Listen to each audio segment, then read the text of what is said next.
Assalamualaikum. Good morning, everyone. Waalaikumsalam. Good morning, Miss. How's your life? I'm fine, Miss. Thank you. And you, Miss?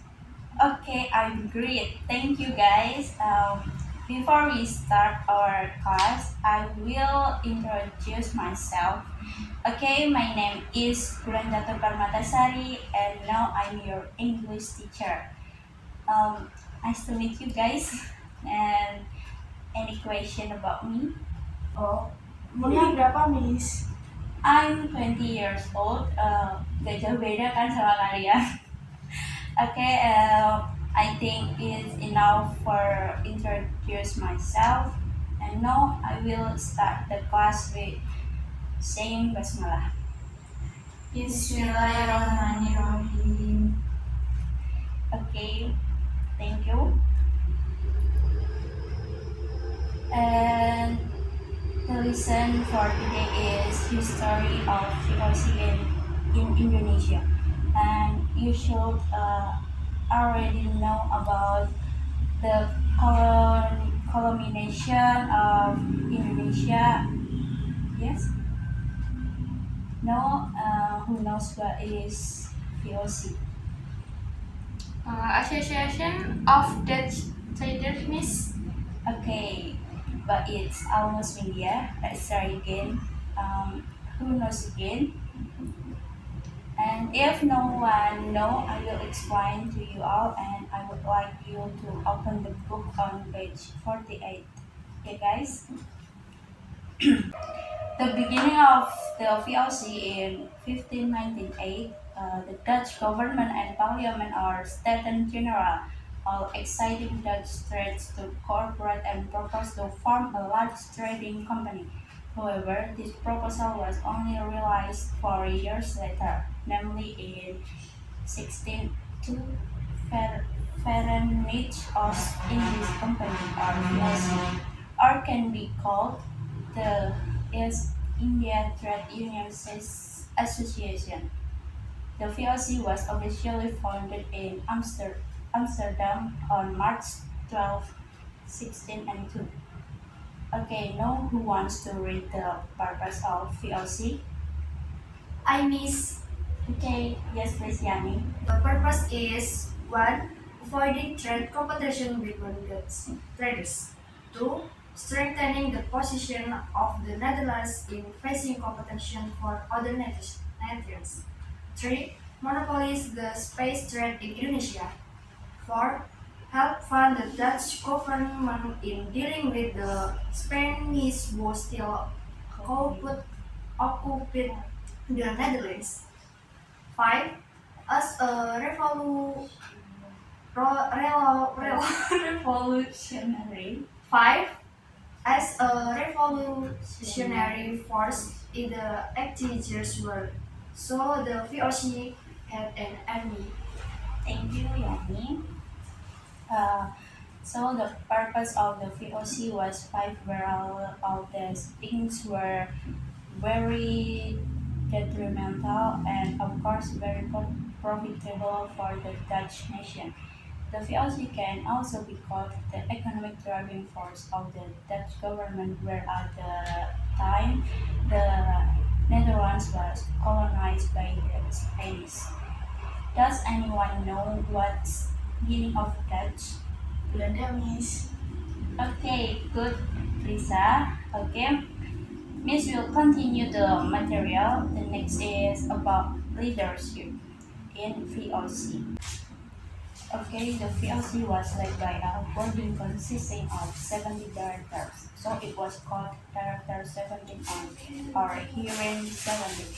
Hearing 17 means that the master are like Lord, Duke, Count from 17 provinces in the Netherlands as VOC shareholders.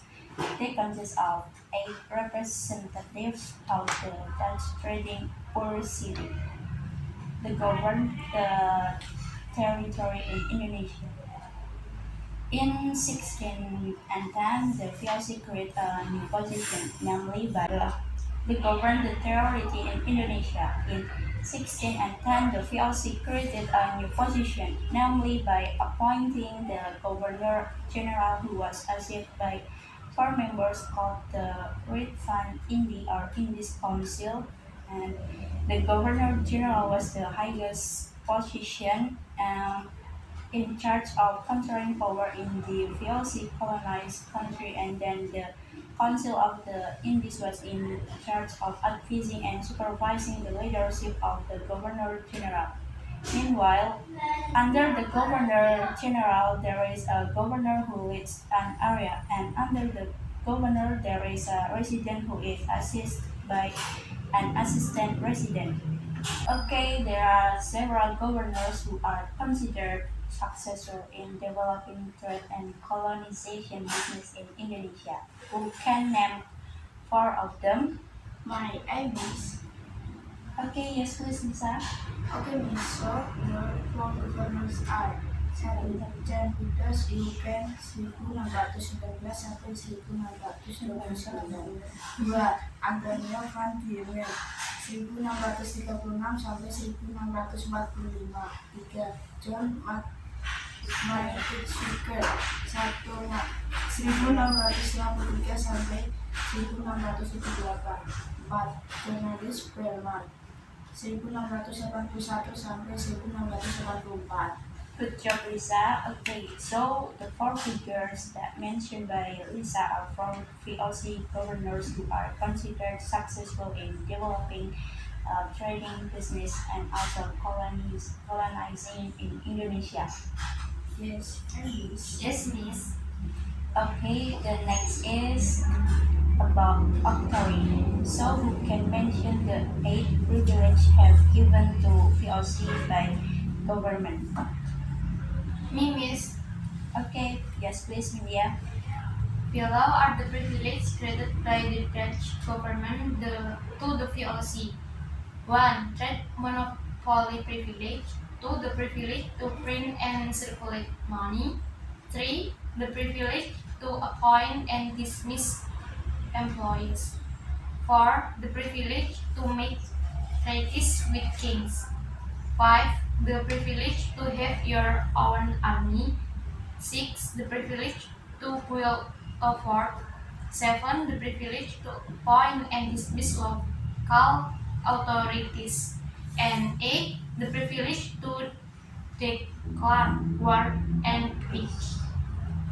Yeah, that's right, Windia. So these eight privilege are given to make the Dutch trade in system in Indonesia current and flexible. Okay, the next is Sorry, Miss, I want to ask. okay, yes, Windia. So, what is the meaning of octroi privilege, Miss? Oh, yeah, as I explained before, so octroi privilege are privilege granted by the Dutch government to the VOC to be able to control trade in Indonesia and to carry colonialization on their duties freely. Get it, Vivian? Yes, Miss. Okay, the next is the end of VOC power in Indonesia. Okay, okay, the change in VOC institution.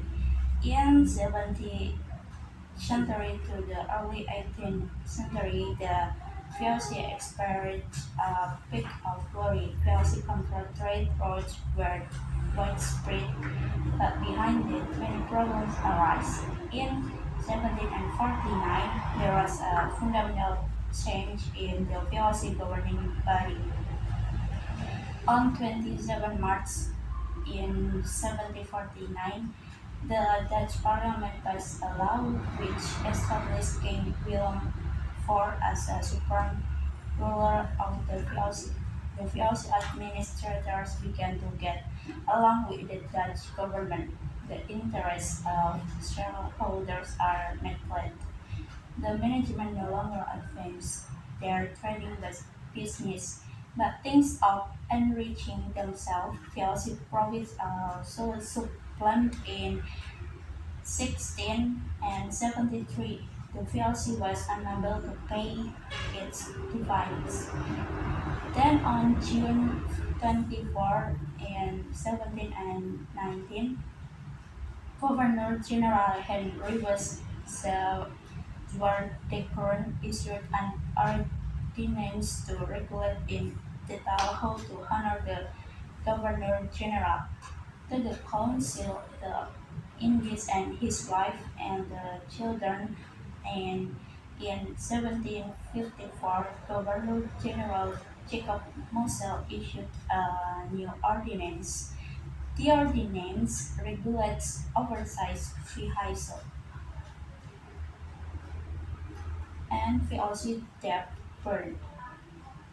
The VOC debt burden was getting heavier, so that finally the VOC went bankrupt. And when bankrupt, there is even an saying that VOC stands for Vegan Under Corruption. Down to the corruption in a state of bankrupt, the VOC could not do much. According to the government's assessment, the existence of the VOC as a trading partnership was explained the wills of governor in the colonized country could no longer be continued. On December 31, in 1799, the VOC was declared dissolved. All debts and all belongings of the VOC were taken over by the Dutch government. At that time, the last Governor General or Van Overstraten was still responsible for the situation in the Dutch East Indies because he was still in charge of defending Java from British attack.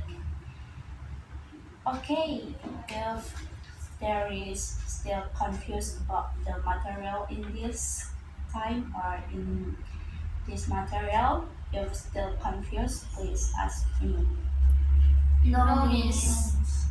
Okay, then the conclusion of today's material is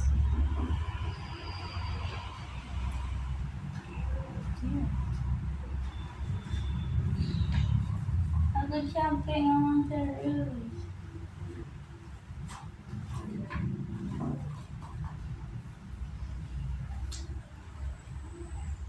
Okay, the conclusion is in the course of 2 centuries, the VOC ruled in various parts in the archipelago. The VOC introduced the concept of monopoly in traffic and in trade which had never been recognized in indigenous trade.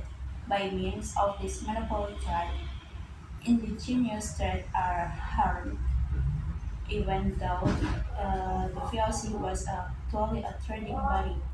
This trading body was special because it was supported by the Dutch and given its own special facilities. It could be said that the VOC was a state within a state as a Dutch trading company. The VOC had a special rights which the called octroi privilege, and the disbandment of the VOC was caused by many problems inside and outside from the membership itself. Okay, if no one asks me, now I would like you to open the book on page 55. There are some questions and please do them and please tomorrow morning collect them on my desk. Get it guys? Yes, miss. Okay, I think it is enough for today. And before we close the class, let's say Alhamdulillah. Alhamdulillah Rabbil Alamin. Assalamualaikum warahmatullahi wabarakatuh. See you. Thank you everyone.